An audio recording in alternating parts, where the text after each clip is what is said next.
વ્યવહારિક કાર્યમાં આપણે પ્રવેશ કરીએ છીએ ત્યારે વર્ણાનાવર્ત સંગાનામ રસાણામ છંદસામતી મંગલાનામ સ્કર્તારો વંદે વાણી વિનાયકો. ગોસ્વામી તુલસીદાસજી મહારાજે રામચરિત માનસની રચનાના પ્રારંભે માં સરસ્વતી અને ભગવાન વિનાયકને પ્રાર્થના બસ એ જ કરી અને એ જ મંગલાચરણને ચરિતાર્થ કરી અને શ્રી સુખદેવજી મહારાજે પરીક્ષિત રાજાને મોક્ષદાયી ભાગીરથી પ્રવાહના અમૃતપાન જે કરાવ્યું છે પંડ્યા પરિવારને આંગણે સ્વર્ગસ્થ ભાસ્કર દાદાના સ્મરણાર્થે અને મારા સમસ્ત પિતરોના સ્મરણાર્થે અમારે દક્ષાબાબુએ કરેલો રૂડો દાખલો અને એમના બંને પુત્રોની જહેમત અને સૌ કોઈ કિંમતી સ્નેહીજનોનું અહીંયા રૂડું આગમન એ કથા મંડપની શોભા અલૌકિક એ લાગી રહી છે. ત્યારે આમ તો ભગવત કાર્ય એક શાશ્વત અને સનાતન પ્રવાહ છે. કદાચ કથાના રૂપમાં હોય, દાનના રૂપમાં હોય, યજ્ઞના રૂપમાં હોય કે કોઈની સેવાના શુશ્રૂષાના રૂપમાં હોય. જેમ આ પટાંગણમાં આપણે ગુપ્ત પ્રિયાગીમાં બિરાજમાન છીએ અને અહીંયા જે કોઈ શુશ્રૂષા બાપુ કરી રહ્યા છે, હા, કોઈ અશક્તોની, કોઈ વૃદ્ધોની, એ પણ એક ભાગવત કથા જેટલું જ પુણ્યફળ એમને નિત્ય પ્રાપ્ત થઈ રહ્યું છે. એટલે ભાગીરથીનો પ્રવાહ આ ગુપ્ત પ્રિયાગમાં વહે છે અને એમાં એ પ્રવાહમાં આપણે સૌ સામેલ થયા છીએ. આ મંગલ અવસરે અમારે દક્ષાબાબુના પિતાશ્રી લાઠી નિવાસી સ્વર્ગસ્થ ચંદુદાદા પંડ્યા પરિવાર એટલે અમારા ભાવેશમામાં બહુ નિર્મળ સ્વભાવ અને ભાવેશમામાં એટલે કે એવું વ્યક્તિત્વ જેને તમે 24 કલાક ને 365 દિવસ જુઓ એટલે એકદમ તરો તાજગી ભર્યું એમનું એક નેચર. હા, અડધી રાતે 12 વાગે પણ ભાવેશમામાં સવારના 7 વાગ્યા જેટલા પ્રફુલ્લિત હોય, એટલી પગદોડ, એટલી મહેનત અને આ કથાના મૂળની અંદર એક એવી એની પગદોડ છે એટલે મારે બિરદાવવા પડે. અને નિલેશભાઈ અને ભાવેશભાઈ એ મામા ભાણેજના સંબંધ કરતાં એક સખા તરીકે એ વધારે એમાં બે મેચ થઈ શકે છે. એટલે ભાવેશ મામા એ દક્ષાબાબુ પાસેથી રૂડા આ ભગીરથ કાર્યમાં આશીર્વાદ લેવા ઈચ્છે છે. એટલે ચંદુદાદા પંડ્યા પરિવાર સાથે ડૉક્ટર નલિનીબેન એ પણ ઉપસ્થિત છે આપણી વચ્ચે. દક્ષાબાબુના ભૈબા છે નલિની ભૈબા, એ પણ આપણી વચ્ચે ઉપસ્થિત થયા છે. ભાવેશભાઈના કાકાશ્રી, તો આખો પરિવાર ચંદુદાદા પંડ્યા પરિવાર એ દક્ષાબાબુને અહીંયા સન્માનિત કરી અને બંને ભાણે એટલે નિલેશભાઈ અને રીતેશભાઈને પણ સન્માનિત કરી અને આ ભગીરથ કાર્યના અરુડા અવસરે આમાં મોરપીછ એ લગાવવા માગે છે. તો ભાવેશ મામાને વિનંતી કરીશ કે એ કરેલું અને અહીંયા કથા સાથે સુસંગત રીતે બંધ રહેશે.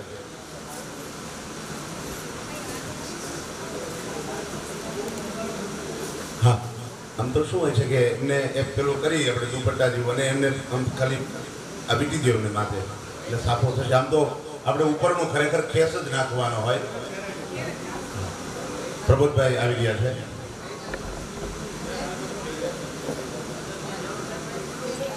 એવા કણખલ તીર્થક્ષેત્રમાં એ કથા દાદાની છે પણ નિયતિના સાથે આપણે તાલમેલ લખીએ છીએ કે અહીંયા આવીને રૂડા આશીર્વાદ આપશે. બોલીએ ભાગવત ભગવાન કી જય.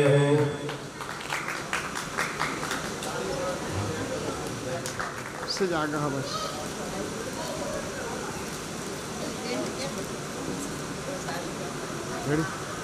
चलो आए जो દક્ષાબાબુના બધા બહેનો અને માસી. હા, નિલેશભાઈ ગયા છે.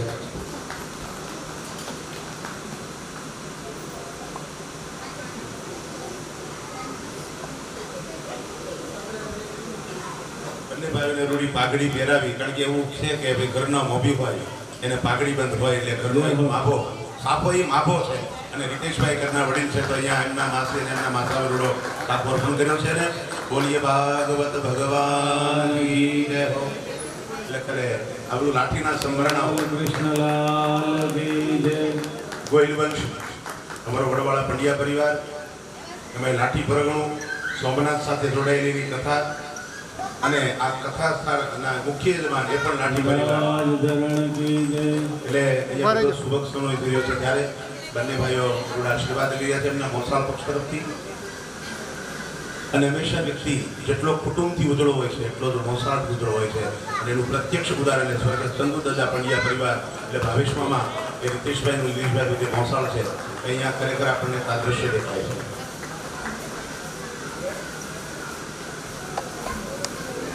આગળના ક્રમમાં આપણી વચ્ચે ઉપસ્થિત પૂર્વી શ્રી ગોયલ બાપુ એ પણ વક્તા મહોદય શ્રીની પૂજાવિધિ કરી અને જોડે આશીર્વાદ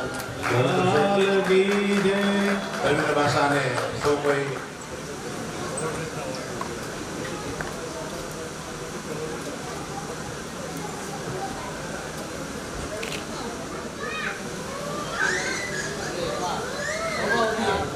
गिरिराज धरण की जय વક્તા મહોદય યજમાન પરિવારને જોડે આશીર્વાદ આપી રહ્યા છે.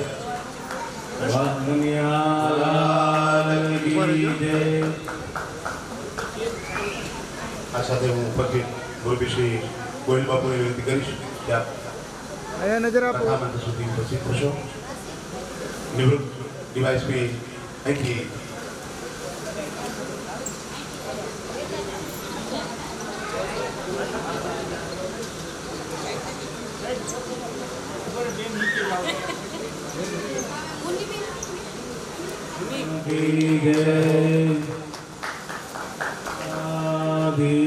રાખજો ખાલી. કૃષ્ણ કનૈયાલાલ કી જય. પરમ ભગવદીય ઉપર ભગવત જાઓ, ઉપર જાઓ. વિચાર એ બધું જન્મ મળે તો મનુષ્ય ન મળે, જે સ્થળ મળે એ ભારત મળે અને ભૂમિ મળે તો લાઠીની મળે. કારણ અપી સ્વર્ણમય લંકા નમે રોચિતે લક્ષ્મણ. અમારી માતૃભૂમિ અને અમારી માં એ ખૂબ અમારા હૃદયની સાથે જોડાયેલી છે. કદાચ એની સામે જગતનું બધું જ શું એ શુલ્ક છે, શૂન્ય છે. એટલા માટે જ અમને અમારી માતૃભૂમિ અને અમારા વડીલો, અમારા પિતૃ અને એના પુણ્યજનોના પ્રતાપે આજે રૂડો અવસર અમારા પરિવારને આનંદ થયો છે. ત્યારે માનસુને નમન કરી જય જય શ્રી રામ. બોલી ગિરિરાજ ધરણ કી જય હો. તમે ઉભા રહેજો સાથે. શ્રી ભાગવત ભગવાન કી જય હો. ખાસ કરીને વિનંતી કે પુરુષો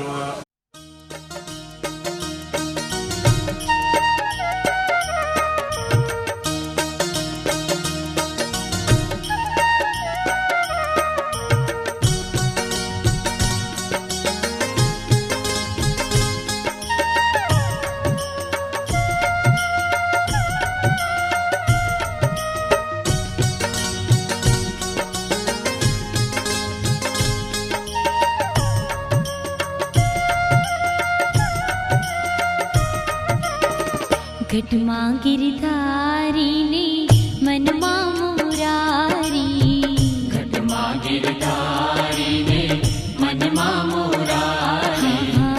घटमा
सुमेरो मदन गोपाल छोटी छोटी सखियां मदन गोपाल छोटो सुमेरो मदन गोपाल छोटो सुमेरो मदन गोपाल छोटो सुमेरो मदन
Hare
આપણી અપેક્ષાઓ આપણી આકાંક્ષાઓ ક્યારેય પૂરી નથી થતી.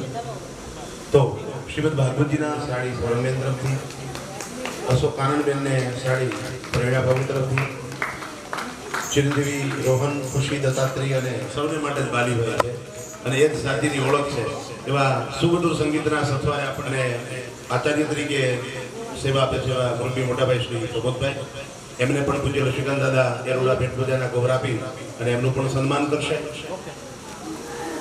આજની ઘડી તે રળી આમળી, વડીલો પાસે જ્યારે બેઠા હોય ત્યારે એવું સાંભળવા મળે કે મને 7 દીકરા મારી 7 વહુઓ, 7 દીકરા, એક છોટું દાદાનો એક ગર્વ સાથે એ દાદા જે વારંવાર એમના હાથે ભાઈઓમાં કોમન વસ્તુ શું, તો એવું બધા કે છોટું દાદાના 7 દીકરોમાં કોમન વસ્તુ શિસ્ત અને અનુશાસન, આમાં કોઈ બાંધછોડ નહીં, કોઈ પણ ભોગે એ જ સિદ્ધાંત સાથે એ છોટું દાદાનો પરિવાર અને એમના આજે વડવૃક્ષ. કાલે ઋષિને મેં બેઠા હતા, ઋષિ મને પૂછતો હતો કે વિધુભાઈ આમાં કેટલી પેઢી થાય, એટલે ઋષિથી મેં ગણવાનું શરૂ કર્યું. ઋષિ ભરતભાઈ, લક્ષ્મીકાંતભાઈ, છોટાલાલભાઈ, કાનજીભાઈ, એટલે અહીંયા છોટું દાદાનો પરિવાર એક કથા મંડપમાં અહીંયા ઋષિ સુધી, આમ ગણો તો દત્તાત્રેય સુધી, દરેક ઘરના એક નાના ભૂલકાઓને મારે રાજવી સુધી નામ લઈ શકાય, મન સુધી, એ બધો જ પરિવાર અહીંયા છે. તો કથા યજમાનનું રૂપ સન્માન થઈને સાડી દિનેશભાઈ અને રિતેશભાઈ, દિનેશભાઈ અને તૃપ્તિબેન, રિતેશભાઈ પાઠવ્યા છે.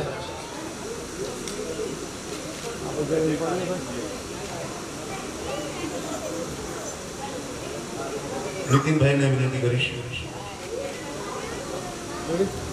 બાબુ આવશે, રૂડા આશીર્વાદ પરિવારને પાઠવશે. સૌપ્રથમ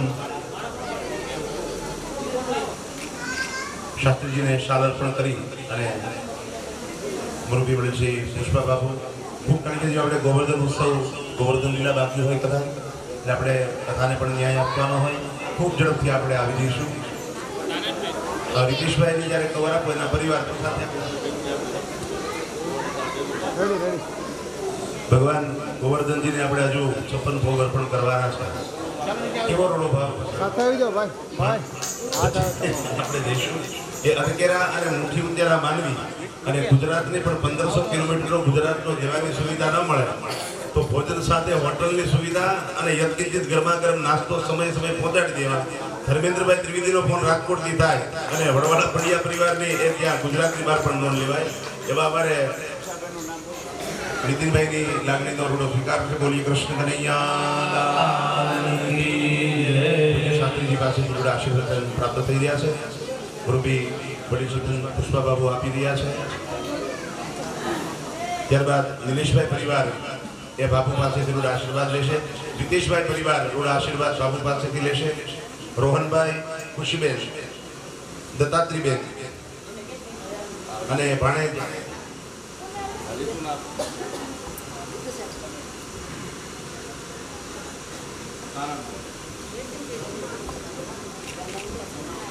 ખૂબ આભાર.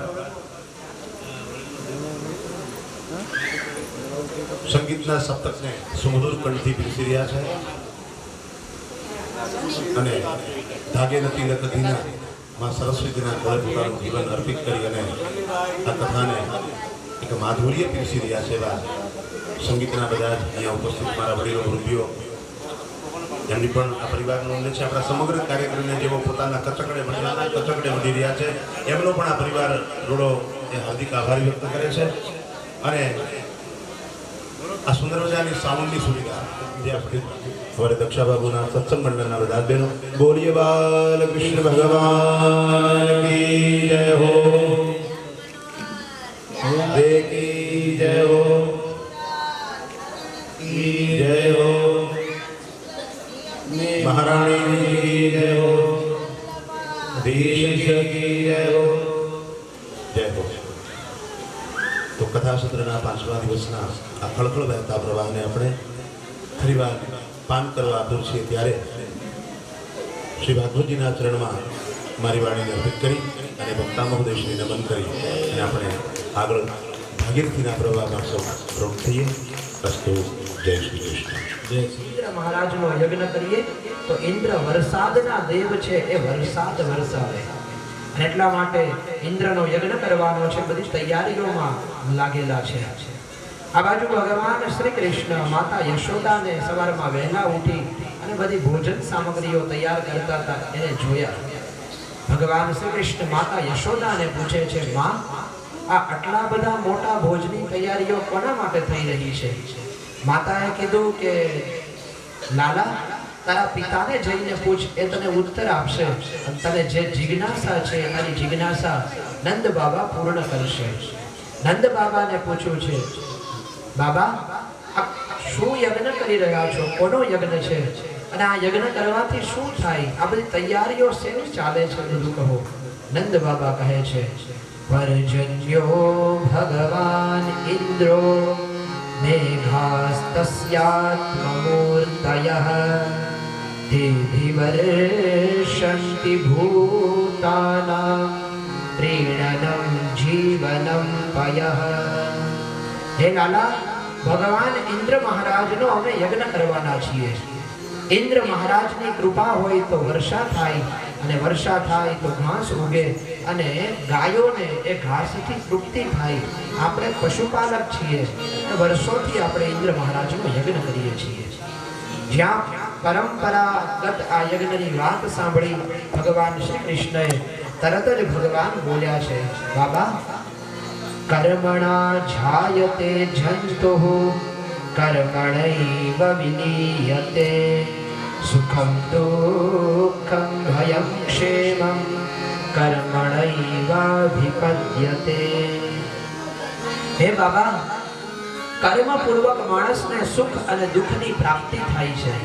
માણસ જેવા કર્મ કરે છે એ પ્રમાણે એને સુખ દુઃખ મળે છે. આ તમે ઇન્દ્ર મહારાજને એમાં શ્રેય આપો છો કે ઇન્દ્ર મહારાજ કૃપા કરે તો વર્ષા થાય. પિતાજી, મારું માનવું એવું છે કે આપણે જે કંઈ કર્મ કરીએ છીએ એના કારણે ઇન્દ્ર મહારાજને વર્ષા કરવી જ પડે. આ ઇન્દ્ર મહારાજનું કાર્ય છે વર્ષા કરવાનું. એ વર્ષા અટકાવી દે તો ઇન્દ્ર મહારાજ એના કર્મને ચૂક્યા એમ કહેવાય. આપણે બધા પ્રેમપૂર્વક ગોચારણ કરનારા છીએ. આપણને કુણું કુણું ઘાસ ગોવર્ધનજી આપે છે. ગોવર્ધનજીના તળેટીમાં રહીને આપણને સુખ મળે છે. પિતાજી, મને એવું લાગે છે કે આપણે ગોવર્ધનની પૂજા કરાય. ઇન્દ્ર મહારાજનું કર્મ તો વર્ષા કરવાનું છે જ. એ યજ્ઞ કરીએ કે ન કરીએ એ તો વર્ષા કરવાના જ છે. એના કર્મમાંથી ચૂકવાના નથી. પણ આપણું કર્મ છે કે આપણને જ્યાંથી જે વસ્તુ મળે છે, ગાયોને ઘાસ મળે છે, આપણને જીવવા માટે જળ મળે છે, એટલે આપણે બ્રાહ્મણોની પૂજા કરવી જોઈએ, આપણે યમુનાની પૂજા કરવી જોઈએ, આપણે ગોવર્ધનની પૂજા કરવી જોઈએ. પિતાજી, મારી વાત જો તમને યોગ્ય લાગતી હોય તો હવેથી ઇન્દ્રયાગ બંધ કરીને આપણે ગોવર્ધનની પૂજા કરીએ. કૃષ્ણના આ મીઠા વચનો સાંભળી અને નંદ બાબાએ પણ મનથી વિચાર્યું, કનૈયો છે નાનો પણ વાત એની સાચી છે. આપણે ગોવર્ધનની પૂજા કરવી જોઈએ. આપણે એનાથી પ્રાપ્ત કરીએ છીએ, આપણે ગોવર્ધનને કંઈક આપવું જોઈએ.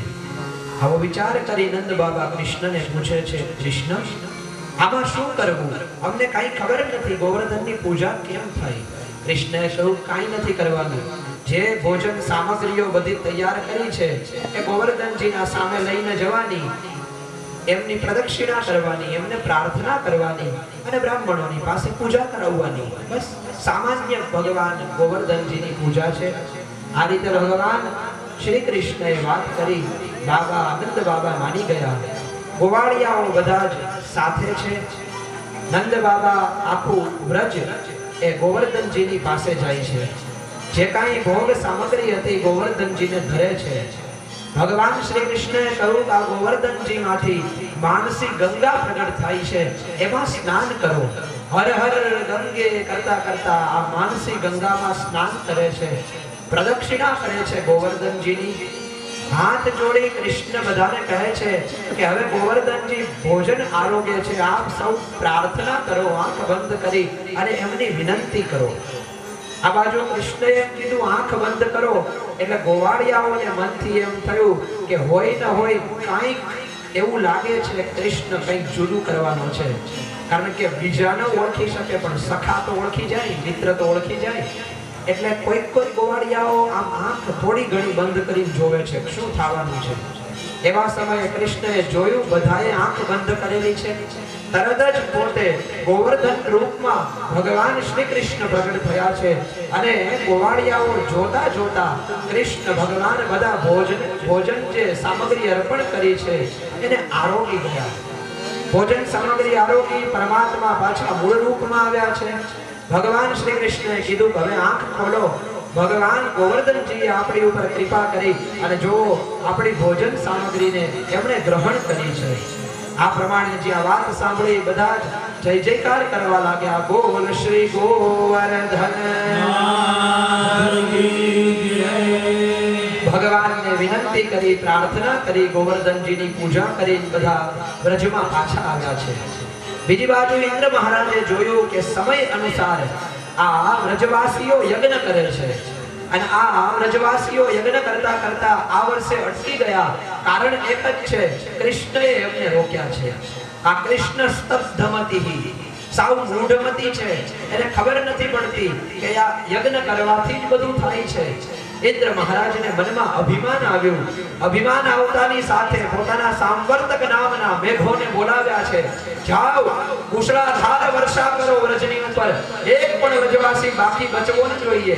સાંવર્તક નામના મેઘો વીજળી ચમકે છે અને આકાશમાં જ્યાં વ્રજની ઉપર ગયા છે મુશળાધાર વરસાદ વરસે છે.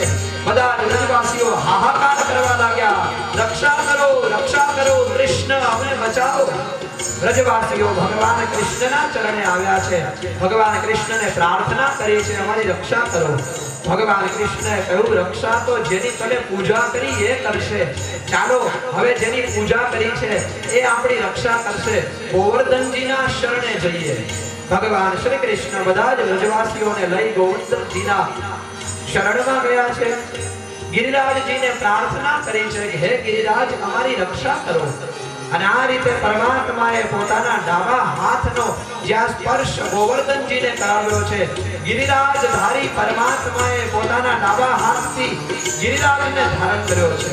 આપણે તો એમ કહીએ ટચલી આંગળીએ ધારણ કરેલો છે, પણ ભાગવતજીમાં કહે છે કે ડાબા હાથની હથેળીમાં ગિરિરાજજીને રાખ્યા છે. આ એ જ દર્શન છે જે આપણે શ્રીનાથજીના કહીએ છીએ.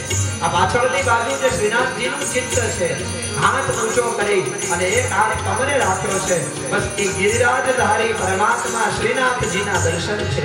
પરમાત્માએ એક હાથ ઊંચો કરી અને બધા જ વ્રજવાસીઓને બોલાવે છે, આવતારો ગોવર્ધનજી રક્ષા કરશે તમારી. બધા વ્રજવાસીઓ વિચાર કરે છે કે આ ગોવર્ધન જો નીચે પડ્યો તો એકઈ જીવતા રહેશો નહીં. પરમાત્મા કહે છે ચિંતા ન કરો, તમારા ગોધનને લઈને આવતારો ગોવર્ધન રક્ષા કરશે. અને આ રીતે પરમાત્માએ બધાને બોલાવ્યા છે. ગોવર્ધન પર્વતની નીચે વ્રજવાસીઓ આવ્યા છે. ભગવાન શેષ નારાયણ બલભદ્રજીને કહ્યું છે આપ આની ફરતે વિતરાઈ જાઓ, એક જળની બુંદ પણ અંદર ન આવવી જોઈએ. અને બલભદ્રજીએ શેષનું રૂપ લીધું અને ગોવર્ધન ફરતે વિતરાઈ ગયા છે. ઇન્દ્ર મહારાજના કહેવાથી સાંવર્તક નામના મેઘ વર્ષ્યા છે. કહે છે 7 દિવસ સુધી ભગવાને આમ ગોવર્ધન ધારણ કર્યો છે.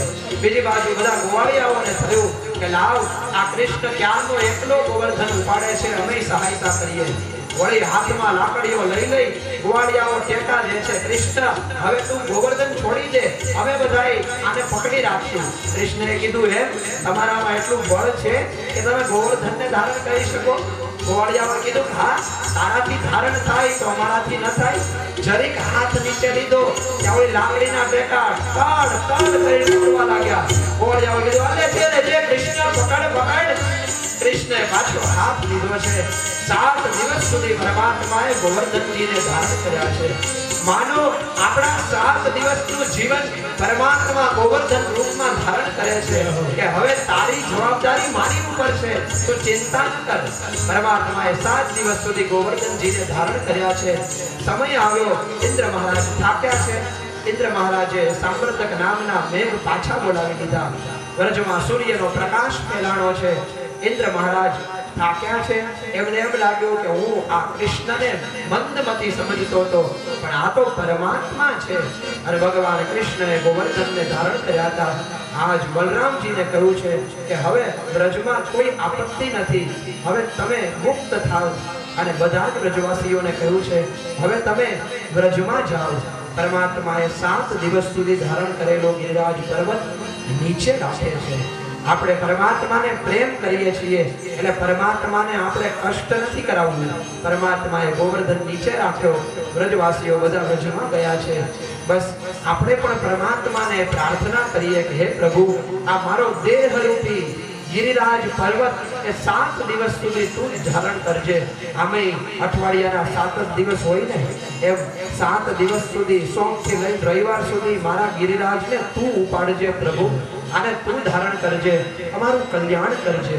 આ રીતે પરમાત્માએ ગિરિરાજ ધારણ કર્યો. બોલ શ્રી ગિરિરાજ ધારણ ગિરિરાજ ભગવાનનું સુંદર સ્મરણ કરીએ. અહીંયા પણ સુંદર મજાનો ગિરિરાજ પર્વત તૈયાર કર્યો છે. બહુ સુંદર મજાની સજાવટ છે.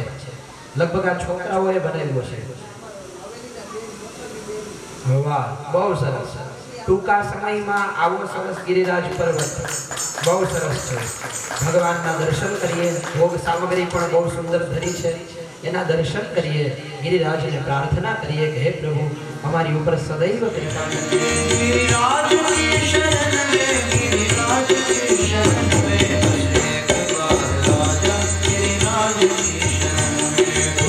एक बार आजा गिरिराज की शरण में, सर्वस्व कर दे अर्पण गिरिराज की शरण में, सर्वस्व कर दे अर्पण गिरिराज की शरण में, जीवन की डोर सौंप दे गिरिराज की शरण में, जीवन की डोर सौंप दे गिरिराज की शरण में, भाई न कोई होगा गिरिराज की शरण में, हरि बोल गिरिराज की शरण में, बस एक बार आजा गिरिराज की शरण में, श्रद्धा से सिर झुका कर गिरिराज की शरण में, श्रद्धा से गिरिराज की शरण में, बस एक बार आजा गिरिराज की शरण में, वैष्णवजनों के प्यारे गिरिराज की शरण में, वैष्णवजनों के प्यारे गिरिराज की शरण में, परिक्रमा से जीवन सफल गिरिराज की शरण में, परिक्रमा से जीवन सफल गिरिराज की शरण में, कर ले तो मन को पावन गिरिराज की हरि बोल गिरिराज की शरण में, बस एक बार आजा गिरिराज की शरण में, एक बार आजा गिरिराज की शरण में, एक बार आजा गिरिराज की शरण में, बस एक बार आजा गिरिराज की पधार जोड़ लो सबरीनो मान को सुधारियो लो, सबरीनो मान को सुधारियो लो, नहीं ठाका दात में बोर मारवाला बेटा पुरुषोत्तम मारवाला, हे पुरुषोत्तम प्रेम देव प्रख्यालन करावो मूल लोल, जीवनी रमारवाला,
गिरिवरधारी कर्पूरगौरं करुणावतारं संसारसारं भुजगेन्द्रहारं सदा वसन्तं हृदयारविन्दे भवं भवानी सहितं नमामि मङ्गलं भगवान् नमलारविन्दं मुखारविन्दे विमलेशयन्तं वटस्य पत्रस्य पुटे शयामि बालं मुकुन्दं मनसा स्मरामि। ભગવાન એવું કહેવાય છે વક્તા મહર્ષિ અને પુષ્ટિ માર્ગેન્દ્રનું મહાત્મ્ય પણ રહ્યું છે કે જ્યારે ગિરિરાજની પરિક્રમા કરીએ અને એ વખતે આપણને કોઈ ગોપ બાળ કોઈ નાનું બાળ સામે મળે તો એ ગિરિરાજની પરિક્રમા પૂર્ણ થઈ ગણાય છે। ગાય માતા જ્યારે પરિક્રમા વખતે સામે મળે ત્યારે પણ ગિરિરાજની પરિક્રમા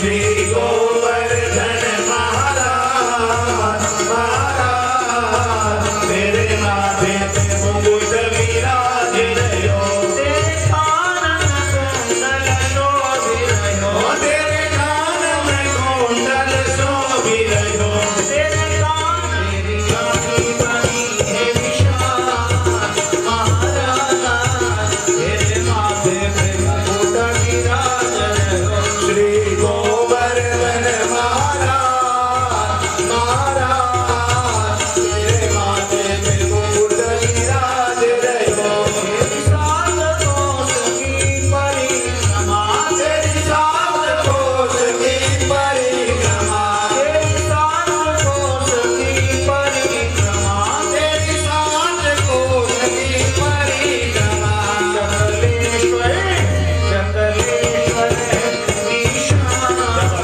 महाराज तेरे माथे पे मुकुट विराज रहो श्री गोवर्धन महाराज महाराज तेरे माथे पे मुकुट विराज सत्य कोटि मानसी गंगा महाराज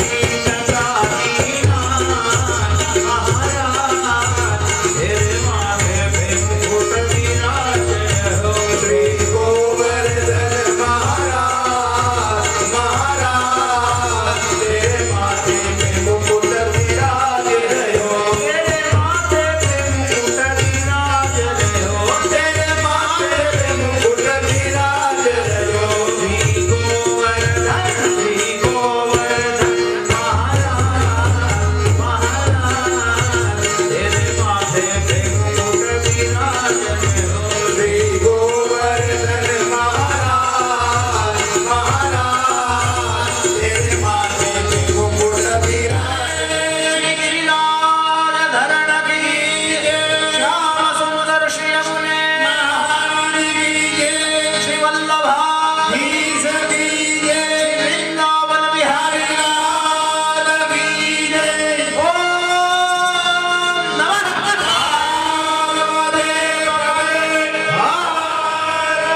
महादेव ગર્જન મહાદેવ की जय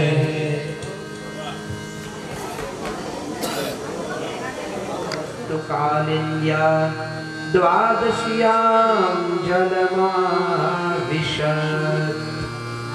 કહે છે એકાદશીયામ નિરાહાર એકાદશીનો દિવસ હતો એ દિવસે નંદ બાબા સાવ નિરાહાર રહ્યા છે અને ભગવાન શ્રી જનાર્દનનું પૂજન કરવા માટે સરસ્વતી નદીના કિનારે આવ્યા છે સરસ્વતી નદીના કિનારે આવી નંદ બાબાએ એકાદશીનું વ્રત કર્યું છે આપણે બધા પણ એકાદશીનું વ્રત રાખતા હોઈએ પણ કેવી રીતે આપણે સૌ જાણીએ છીએ જેથી મેનુ ઘરમાં બીજા દિવસે સામાન્ય હોય એના કરતા એકાદશીના દિવસે થાળીમાં જોઈ લેજો વસ્તુ ઝાઝી હોય ચેવડો લાવીએ દહીં કરીએ બરફી લાવીએ પેંડા લાવીએ સૂકી ભાજી બનાવીએ કેટલી વસ્તુ એકાદશીમાં બનાવીએ અહીંયા નંદ બાબા એકાદશી કરે છે તો સુખદેવજીએ સ્પષ્ટ લખ્યું નિરાહાર સાવ નિરાહાર રહ્યા છે કોઈ આહારની પૂજા કરાય શું કરાય આવું ન પૂછીએ આપણે ગુજરાતી રહ્યા ને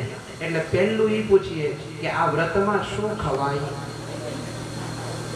આ વ્રત કરીએ છીએ તેમાં શું ખવાય?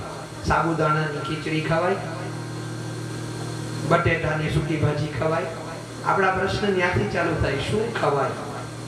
એટલે એકાદશીમાં આપણે ત્યાં આનંદ હોય, મોજમાં હોઈએ, કરતા હોઈએ ને કરવી, બટેટાની સૂકી ભાજી ખાઈને કરવી.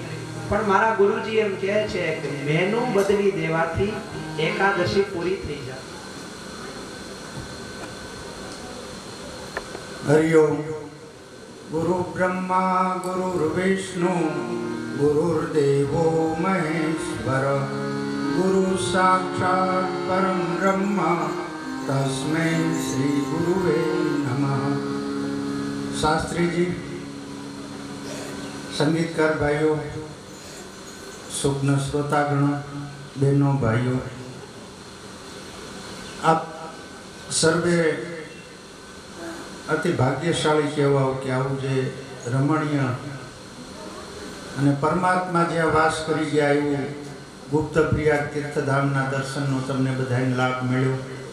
એની સાથે જ આવા સૂક્ષ્મ જે વક્તા, હું અહીંયા અમારા જે સેવકો આવે છે મળવા, તો એને ખાસ એ લોકોને એવું કહું છું કે આજ સુધી મેં અહીંયા ઘણી સપ્તાહો સાંભળી, બહાર બધે ઘણી જગ્યાએ ગયો, પણ આ સપ્તાહમાં જે મને આનંદ આવે છે અને જે ભાગવતજીને પકડીને ચાલે છે, ભાગવતજી અને રામાયણ જે મૂળ વસ્તુ, બાકી તો બધા ટૂચકા ને વાર્તાઓ ને કલાકારીગરી કરનાર તો ઘણા વક્તાઓ છે.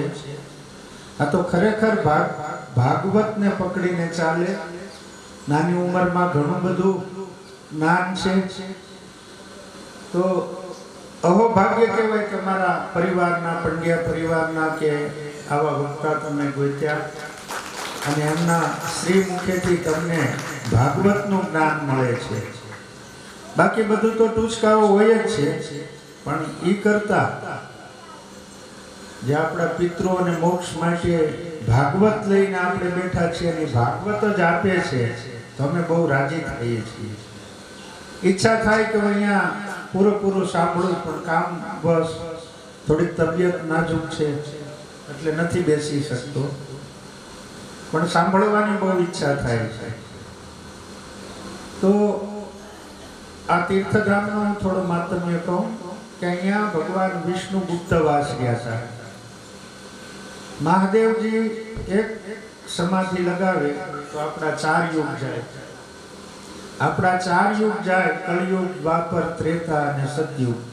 આવા 4 યુગ પૂર્ણ થાય ત્યારે મહાદેવજીની એક સમાધિ પૂરી થાય અને મહાદેવ જાગૃત થાય ત્યારે કંઈ ને કંઈ લીલાઓ કરે.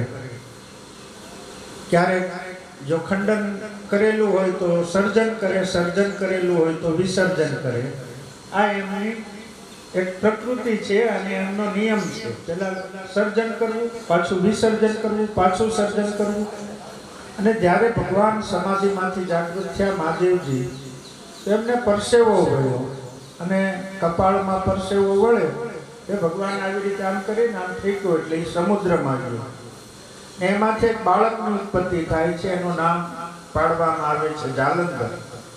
તો જાલંધરને મારવા માટે વિષ્ણુ ભગવાન અહીંયા ગુપ્તવાસ ગયા હતા.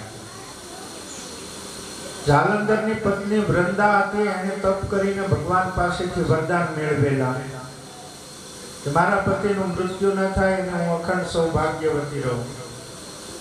તો ભગવાને બ્રહ્માજી એને કમળની માળા આપી હતી અને એને કીધું હતું કે આ ફૂલ જ્યાં સુધી નહીં કરમાય ત્યાં સુધી તારા પતિનું મૃત્યુ નહીં થાય.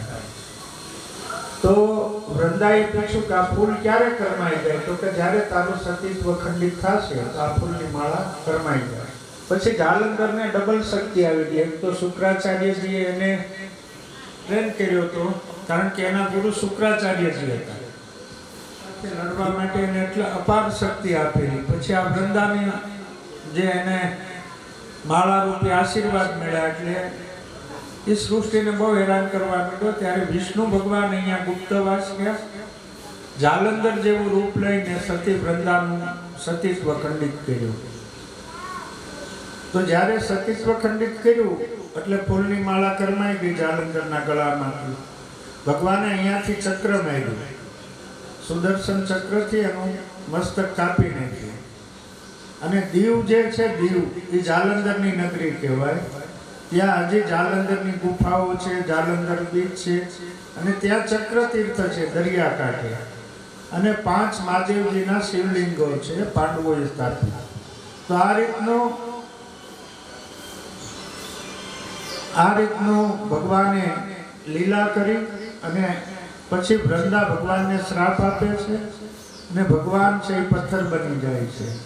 અને ભગવાન વૃંદાને શ્રાપ આપે એટલે વૃંદા ઝાડ બની જાય છે, વનસ્પતિ. પછી બંનેને શ્રાપમાંથી મુક્ત કરવા અહીંયા પાછા મહાદેવજી, શિવજી અને આપણા 33 કોટી દેવતાઓ, સપ્ત ઋષિઓ બધા લોકો અહીંયા પધારે છે અને ભગવાનને પાછા પ્રાર્થના કરે. ત્યારે પછી ભગવાન પાછા શાલિગ્રામ બને છે અને વૃંદાને તુલસી બનાવે છે. અને તુલસી સાથે પાછા ભગવાન આ સ્થાન ઉપર લગ્ન કરે છે. અને એ લગ્ન પછી આપણા સૃષ્ટિના બધા લોકોના લગ્નનું એમ કે શરૂઆત થાય છે. તો એવી રીતનું આ તીર્થધામનું મહાત્મ્ય છે. અને આ તીર્થધામના વિકાસનું બીડું બાપુએ ઝડપ્યું છે. ઘણા વર્ષોથી મહેનત ચાલુ છે, પણ હવે લગભગ કરીબન 5 વર્ષમાં તીર્થધામ જે છે એનો વિકાસ થઈ જશે અને રમણીય સ્થળ બનશે. અત્યારે જે તમને થોડી ઘણી અગવડતા પડતી હોય તો થોડીક અમારી પાસે હજી પૂરી સગવડતા નથી, એને હિસાબે તમને કંઈ પણ અગવડતા પડતી હોય તો એ તમારે થોડુંક આપણે યાત્રામાં આવ્યા છે માનીને પણ સ્વીકારી લેવું. તો આવી રીતનું આ તીર્થધામનું માધ્યમ છે. પછી દેવતાઓએ બધાએ આશીર્વાદ આપ્યા કે અહીંયા જે કોઈ પણ પિતૃ કાર્ય કરશે, તરપિંડી કરશે, ઘણા વિધાનો કીધા છે, એ કરશે તો એના 7 પેઢીના પિતૃઓને મોક્ષ મળી જશે. હરિઓમ.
વિરાજતા શ્રી નાથજી યમુનાજી અને જ્યાં બેઠા એ મહાપ્રભુજી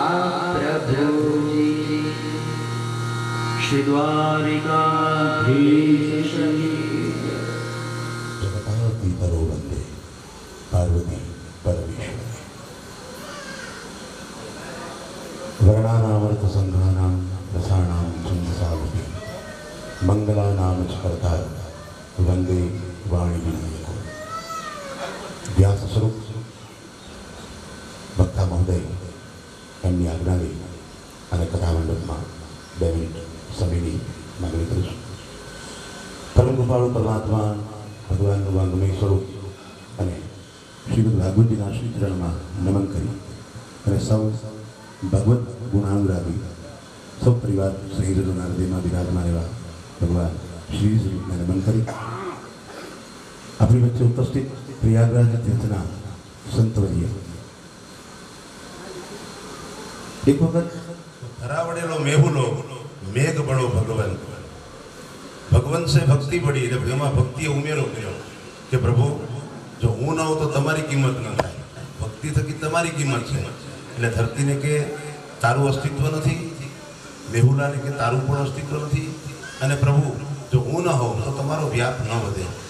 ત્યારે કોઈ બહુ સરસ વાત કરી, કારણ કે મારે સંતની ઉપસ્થિતિ છે એટલા માટે અહીંથી શરૂઆત કરવા મન થયું કે ધરાવડેલો મેહુલો મેઘ બળો ભગવંત પણ ભગવંત સે ભક્તિ પડી અને ભક્તિથી પડેલા સંત. ભક્તિને કીધું તું વેવલાપણું કરમાં, જો સંતની કૃપા ન હોય તો આ કાંઈ શક્ય ન બને. એવા પ્રયાગરાજ તીર્થના સંત બળી આપણી વચ્ચે ઉપસ્થિત છે. એમને શત નમન કરીએ. એમની સારસતા અને નિખાલસતા એમણે બહુ સહજતાથી વાત કરીને કે શ્રીમદ ભાગવતીના મૂળ અર્થને અહીંયા આપણે સાધવાનો પ્રયત્ન કરીએ છીએ. અને સાધયતી સાધક, સાધવાનો પ્રયત્ન કરીએ એટલા માટે આપણે સાધક બન્યા છીએ. અને જેમના સ્મરણાર્થે આ કથા થઈ રહી છે એવા અમારા સ્વર્ગસ્થ ભાસ્કર દાદા અને એમનો પરિવાર, બહુ રૂડી લાગણી બાબુની અહીંયા સુધી આપણા પંડ્યા પરિવારને ગુપ્ત પ્રયાગ તીર્થ સુધી આપણે લાવ્યા છે. અને તીર્થમાં આજે સુંદર મજાનું ભાગવત મહાત્મ્ય આપણે શ્રવણ કરી રહ્યા છીએ. મંગલાચરણની કથામાં પૂજ્ય વક્તા મહોદયે વાત કરી હશે કે શ્રીમદ ભાગવતજીના ગઈકાલે વાત કરી હતી કે 5 શ્લોક, અડધો શ્લોક, એક પદ જે અનુષ્ઠુપની વાત કરી હતી, એમાંનું એક ચરણ પણ જો આપણા કાને સ્પર્શી જાય તો શ્રીમદ ભાગવતજીના 18,000 શ્લોકનું શ્રવણનું પુણ્ય ફળ આપને પ્રાપ્ત થાય છે.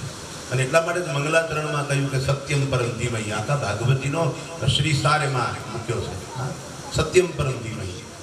તો એવા સત્યને નિષ્ઠા સાથે એ શરૂ કરેલી અમારે સ્વર્ગસ્થ છોટાલાલ કાનજી પંડ્યા પરિવારની આ શાખાઓ અને એમના 7 પુત્રો, અને એમાં અમારે ભાસ્કર દાદા પરિવાર આજના મુખ્ય યજમાન અને પરિવાર સાથે જોડાણો છે. અને આજનો દિવસ એ કેટલા માટે મને ઉત્તમ લાગે છે કે અમારે છોટા દાદાને સૌ કોઈ ભાઈ કહેતા, બરોબર ને લક્ષ્મીકાંત દાદા, દાદાને આપણે સૌ ભાઈ કહેતા, પણ ઘરમાં એક વ્યક્તિ હતો એને સૌ મોટા ભાઈ કહેતા, અને એ અમારા સ્વર્ગસ્થ રમણીક દાદા હતા. અને આજે રમણીક દાદાની તિથિ છે, મારે એ વાતને ટાંકવી પડે.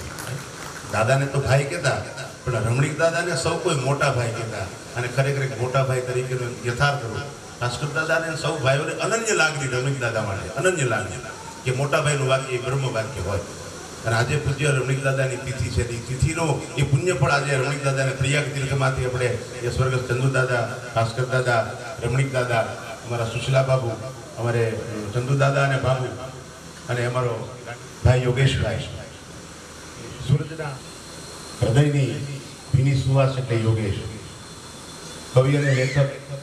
અને હમણાં જ 3 દિવસ પહેલાં કોઈ નિમાવતભાઈ રિપોર્ટર એમને આખી યોગેશભાઈની છાપાની અંદર બાકી વિસ્તૃત માહિતી એમની જીવનની પેલી એ પણ એક આપણા સૌને માટે આનંદની વાત છે કે આપણા પરિવારનું પુષ્પગુચ્છ અને બહુ સરસ પોતે ખરેખર વહીવટી શાખાનો વ્યક્તિ જ નથી, પોતે ખરેખર સાહિત્યનો માણસ છે, પણ પરિસ્થિતિ અને એક એવા મોડ ઉપર લાવીને મૂકી દીધી કે એને વહીવટી શાખામાં જોતરાવવું પડ્યું, જોડાવવું પડ્યું નહીં, જોડાવવું ને જોતરાવવા કોલમની અંદર એમની વાર્તાઓ, એમની કવિતાઓ એ અવિરતપણે આપણે સૌ વાંચીએ છીએ. ત્યારે સ્વર્ગસ્થ રમણીક દાદા અને સુશીલા બાબુ પરિવાર આજના આ રૂડા અવસરે દક્ષા બાબુના રૂડા આશીર્વાદ લેવાની ઈચ્છા વ્યક્ત કરે છે.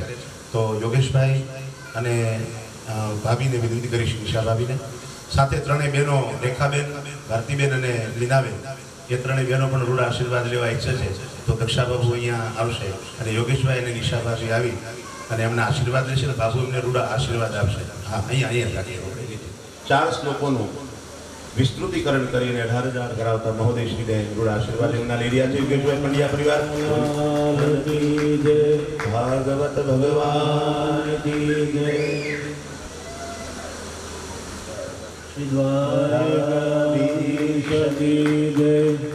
કહેવાય છે ને મોરના ઈંડા ચિતરવા ન પડે. શિખા એ એમની શોભા છે મનભાઈની, એટલે ખરેખર દ્વિજત્વને ધારણ કરી છે. અહીંયા તાદ્રશ્ય થાય છે સંતના સાનિધ્ય અને વક્તા મહોદયનું સાનિધ્ય, દાદાની સાધના અને આજનો દિવસ આ સાધનાની ફલશ્રુતિ છે. રૂડા આશીર્વાદ યોગેશભાઈ લઈ રહ્યા છે દક્ષા બાબુ પાસેથી. બોલીએ ભાગવત ભગવાન કી જય. નિલેશભાઈ અને તૃપ્તિ ભાભી આવી જશે, નિતેશભાઈ અને સ્નેહા ભાભી આવી જશે. બોલીએ ભાગવત ભગવાન કી જય. એટલે આજે કરેલો દાખલો, આ કથા, આ આશીર્વાદ કાયમ આ પરિવાર પર છે અને હંમેશા રહેશે. એ દક્ષા બાબુના રૂડા આશીર્વાદ લીધા.